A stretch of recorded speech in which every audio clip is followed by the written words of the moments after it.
Internet horror has changed a lot over the years. Sometimes for the better, a lot of the time for the worse. Take the good old days of 10 years ago, for example. Commentary YouTube was at its peak, Herobrine sightings were everywhere, and race relations were... relationing? The word of the day is...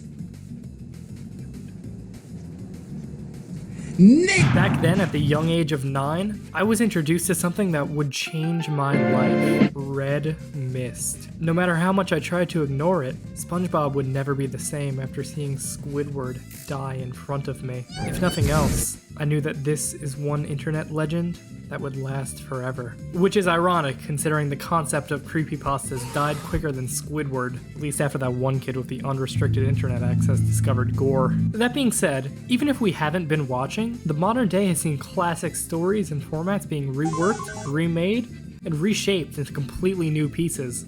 Like the iconic Red Mist 2! Squidward does a funny again. So why am I telling you this? Well, for one, I think it's important to note how the stuff we grew up with affected the development of the next generation stories. For two, it sounded a hell of a lot better than opening this video with. So I talked to a lot of children. For real though, much of the early creepypastas I liked revolved around popular children's media. Whoa! Is that f***ing blackface, dude?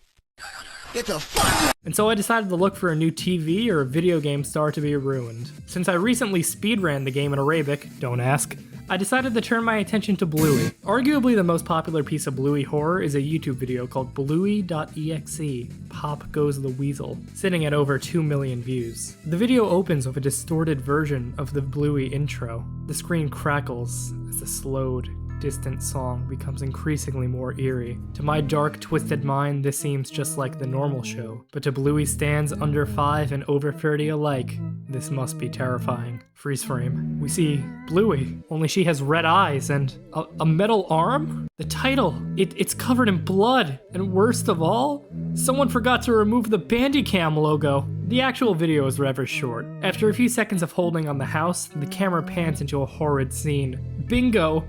Dead! The entire house seems to be empty until that bloodied metal hand. It's Bluey. She turns on the radio, which plays the titular song, Pop Goes the Weasel. As Bluey walks through the house, we find that the worst has come to pass. Bluey's parents have been flat Stanley'd. I'm honestly on the edge of my seat already. I mean, the only thing that would make this more scary if Bluey started singing or something. The rest of the video is just a Bluey PNG being dragged left and right in the classic Ryan Ryab animation style. I mean, that really wasn't so... If you thought that video was a little light on the lore, you'd be right. Thankfully, the channel has an earlier video that's even more popular, going over the true story of Bluey.exe. Forget opens with Bluey bouncing up and down, excited to play, only for Bandit to tell her that he would play later. We then see flashes of Bandit being scratched out, as Bluey looks more and more angry. I just wanted to play, she pleads, as we see an image of Bluey.exe ripping her sister's foot off. It's a good start, but there's still so many questions to theorize about. What led to her murders? How did she get a robot arm? In many ways, this simple video is like a test, a difficult piece which challenges the mind to, never mind, I just found the answer key. Apparently Bandit detained Bluey for acting out and somehow accidentally ripped her arm off. This is not Adventure Time, little bro. Say goodbye to your legs. Anyways, after that traumatic event, the family got Bluey a metal arm with razor-sharp claws as a replacement. I don't know exactly what kind of prosthetic technology we have nowadays, but I'm pretty sure if my toddler needed a replacement arm and I walked into a clinic saying, yeah, I'll get the, Edward Scissorhands, I'd lose custody faster than I regretted filming that last segment.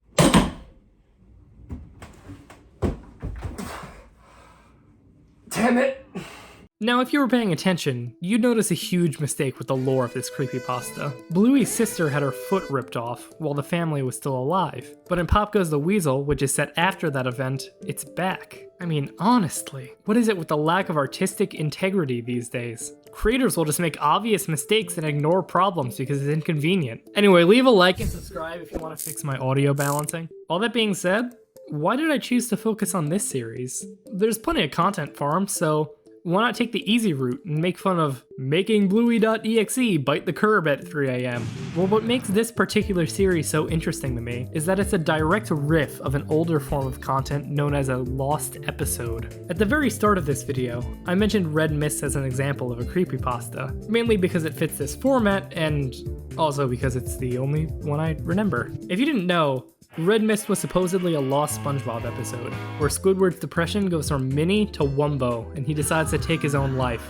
It's a tried and true formula. Take a beloved series, pretend to find an old, potentially cursed episode, and let the scariness come from the perversion of an innocent character. You can find near identical stories for Mickey Mouse, The Simpsons. Hell, even the Amazing Digital Circus has their own version of this thing, officially cementing it as one of the most entertaining IPs for kids and adults alike. Don't get me wrong though.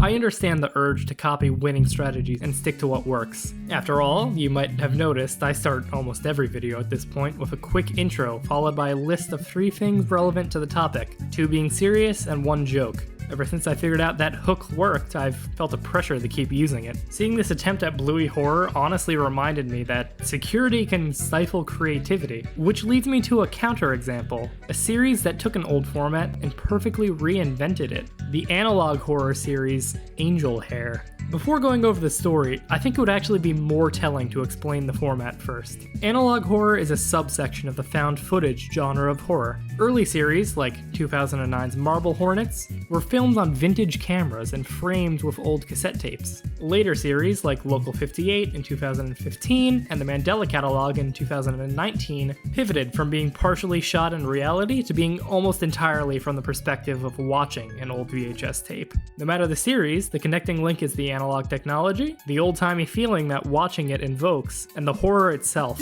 In the case of Marble Hornets, there's the looming threat of a killer entity. For the Mandela Catalog, there's an invasion of alternates taking over human bodies, all while tormenting the main cast. For Local 58, well, honestly, I don't even know what's going on in this one, but I don't trust that moon to not touch me inappropriately. Okay, is it okay if I touch you? Yeah? Okay, cool. Is it okay if I touch you?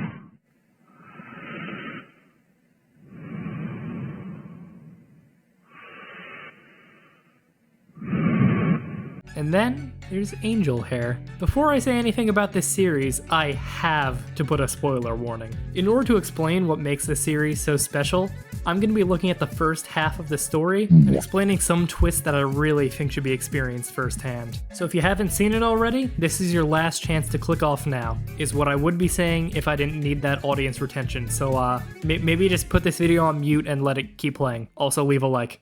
The first section of Angel Hair revolves around the main character, Jonah, trying to remember his past. After seeing a copy of his old favorite cartoon, Angel Hair, Jonah realizes that the series he remembers is nothing like what is on the disc. The main character, Angel Gabby, had always seemed to know just what to say whenever he was feeling sad, exactly what to do to cheer him up. She knew exactly how to get rid of all the problems in his life. This Angel Gabby was a friend to all the children. Jonah's Angel Gabby was a friend of him, personally. Sure enough, when Jonah finds old recordings of Angel Hair in his parents' attic, the footage was completely different. Whenever Jonah was alone as a child, Angel Gabby would talk to him, sometimes for hours at a time, teaching him how to be brave, how to confront his family, how to hide from his abusive father. His father. That's right.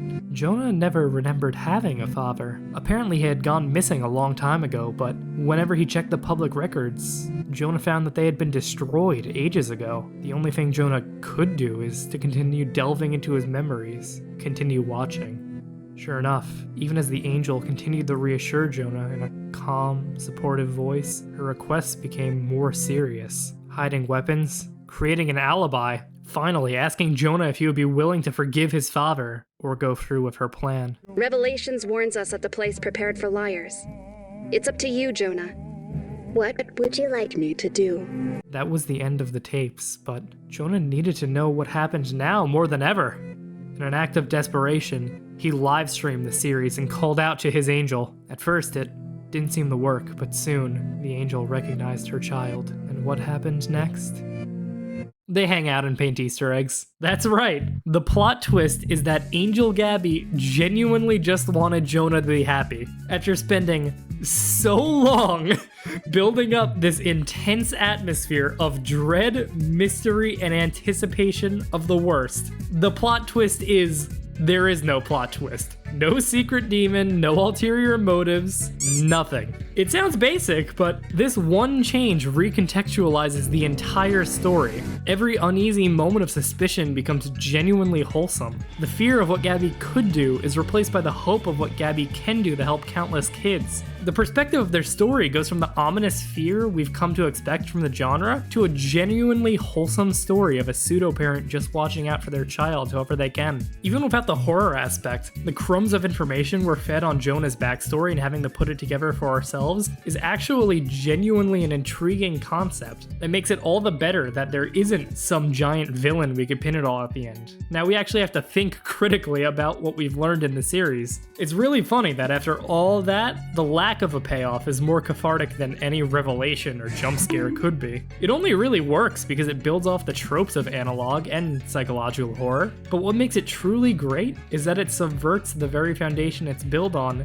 successfully. Hell, Jonah doesn't even talk about his dad with Angel Gabby, and he really doesn't need to at this point. We can guess from the context clues that his father was severely abusive and needed to go. In fact, the only thing that seems off is just how obsessed Jonah still is with his angel. But the nature of that angel gets explored in the next part of the series, where Angel Gabby goes missing. And I don't want to spoil that one too much, so I'll leave it here. All things considered, I actually think things are getting better for these kids out here. ARGs and analog horror aren't always perfect, but it's a hell of a lot better than Ben Drowns. Again. Anyway, I just thought this would be an interesting topic to touch on. Support your local internet creators. Wink, wink. Anyway, I decided to stop scripting these outros because I thought it would be funnier. God damn it. Let's play a drinking game. Anytime you drink, you have to watch this video. The one right here. Also, this is a role-playing game, and your role is alcoholic. Goodbye.